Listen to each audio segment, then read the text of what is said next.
The second question I ask is whether or not the Bible's claims are supported by evidence.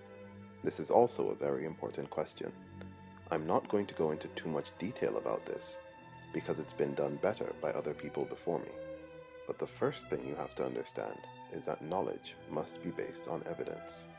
Thinking is not knowing. Believing is not knowing. Wanting to believe is definitely not knowing. You can only know something if you can back it up with demonstrable evidence. In my last video, I showed that the Bible was not infallible, or even particularly coherent. In fact, it was often self-contradictory, and self-contradictory statements just can't be right. But what about the rest of the things in the Bible? Does the evidence support them? Of course not.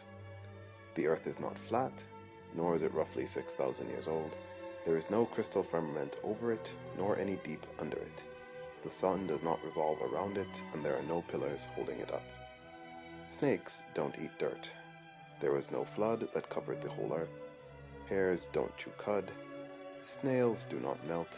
There are no such things as unicorns. There are no such things as dragons.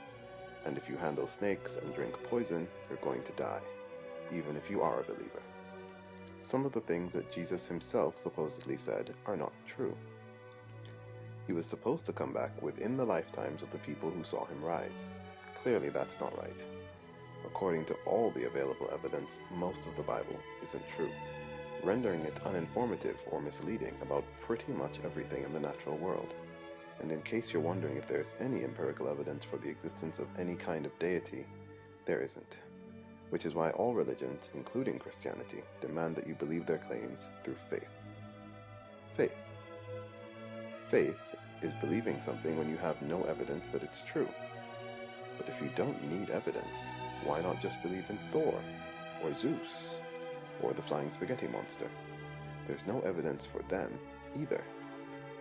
Having shown that, according to all available evidence, the Bible is wildly inaccurate about geography, history, biology, and, well, everything, how does the Bible fare as a moral guide?